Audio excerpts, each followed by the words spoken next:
Hey everyone, my name is Jenny Lam. I'm a chef, restaurateur and cookbook author. I am very fortunate to be able to showcase some of WA's best produce and winemakers today with a couple of my favorite recipes. So recipe number 1 is chicken pho and number 2 is chicken toast. So a couple classics that we're going to pair with some beautiful wines and really enjoy this beautiful free-range chicken from our barker. So let's get started.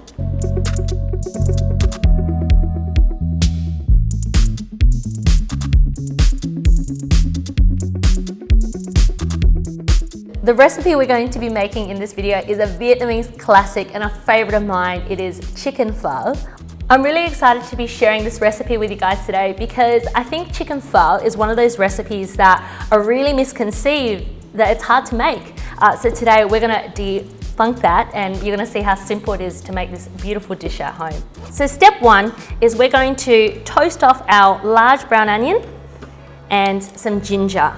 By doing this step, it's like dehydrating something. You really amplify the flavor by really drying out that moisture.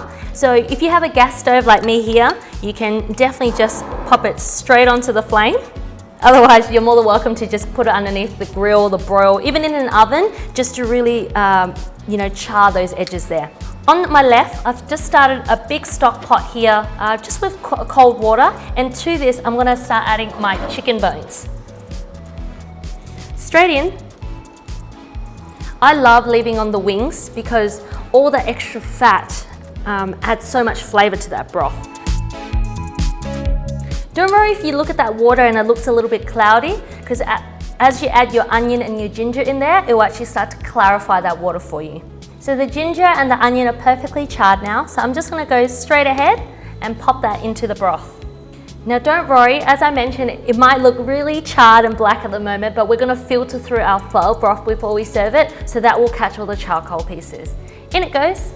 So before we add our spices to our stock pot, we want to bring this up to a boil, and we're going to do what's called skimming off the scum. Now I know that sounds disgusting, but it's such an important step to making a beautiful clean pho broth. It's actually the secret to it, is once it starts boiling, all the impurities from the bones, from the marrow, from the onion that we just put in there will start to float to the top, and we're going to scoop it off to make sure our broth is nice and clean. This generally takes about 1 hour for all the impurities to rise and for the chicken bones to really start exuding all that lovely flavor, and then we're going to add our spice mix next. We're going to come back to my stock pot. It's exactly how I want it. The onion and the ginger have gone in, and you can start to see all the impurities start to raise up to the surface. And what we're going to do is grab a ladle and we're going to skim all these impurities off. Now this is, if not the most crucial step of making a beautiful pho broth, is skimming off these impurities.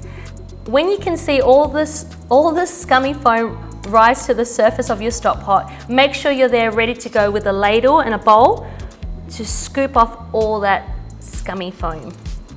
After 10 minutes, we're gonna lower the temperature on our stock pot down to a simmer, and we're gonna let that simmer for 2 hours. You'll know your stock pot is ready because your onion will be really, really soft and almost wanna fall apart, and your chicken will also fall apart. So the next step is we're going to toast off our spices that give our pho broth that signature flavor. You've got cinnamon here, or cassia bark. We've got some star anise. You cannot go without star anise. We've got some fennel seeds, cumin seeds, and also coriander seeds as well. So we're going to pop this in here. So my spices are almost ready. They smell divine. Once my spices have cooled down, I'm going to tie them into a little pouch, just some chucks cloth or muslin cloth, whatever one you have, with some twine, and it's going to go into our broth. Once your spices are all toasted off, just pop them in the middle of a chucks cloth. We're going to tie it together with some string. Make sure you tie it nice and tight because that will save you from having to filter this later on. You can see how beautiful and clear that broth is once we've skimmed off all the scummy foam. Once it's been cooking for an hour, we're now going to add our spice mix. If you add your spice bag too early, what will happen is your broth can be a bit bitter from the spices being in there for too long. We just want it to be in there enough to get the full amount of flavor, but not to taint it. At the end of the 2 hours, the bones will fall apart, and same with the big large onion that we put in there. We're going to strain it and flavor it with some fish sauce and sugar, and then we're ready to serve. I've just strained off my chicken bones and brown onion, so now we're ready to flavor our broth. The best sugar to use for this is always yellow rock sugar or raw sugar. So sugar in, and then fish sauce. Taste as you go. This is the beautiful chicken breast that I took off the Mount Barker free range chook before. Now I've purposely left skin on a couple of the chicken breast pieces. The skin not only protects the breast from going dry, but also I love not only the texture of the skin, but also the flavor that it gives as well. So in they go. Now when you put your chicken in to poach it, it's gonna be boiling, but I'm gonna teach you a little bit of a trick today to make sure your chicken is never overcooked, but perfectly moist inside. I'm sure some of my friends like the thigh pieces and drumsticks as well. So just to be sure, when they come for dinner, I'm gonna do 2 cuts of meat today for our chicken pho. We're gonna do the breasts and also some Maryland as well. The secret to perfectly poached chicken is making sure that once you've put in your chicken in the rapid boiling water, you turn it right down to a simmer. Depending on the size of the chicken breast, anything between 10 to 15 minutes, it's ready. The married lamb would need a little bit longer, so 20 to 25 minutes, but the best thing to do is just check it after 10 minutes. Make sure though that you turn it down to a simmer, because if you leave it on a boil, your chicken will be dry. I'm gonna set a timer for my chicken, so it's come back up to the boil now. I'm just gonna turn that down to a simmer, and in 25 minutes, we'll take all that chicken out and get ready to slice or shred it.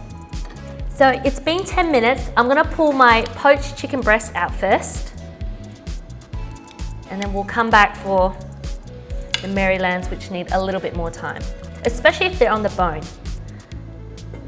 Always leave your chicken to rest before you slice into it. You should always rest your chicken for half the amount of time that you cooked it for. So once this has rested for 5 minutes, it's ready to be sliced. To serve, we're gonna add a generous amount of our perfectly poached chicken into our bowl. We're gonna pour our beautiful, clean chicken pho broth over on top. So cover that beautiful poached chicken with that stunning broth, and to garnish, we're just going to add a heap of fresh coriander, red onion and spring onion to serve. And there you have it, my chicken pho.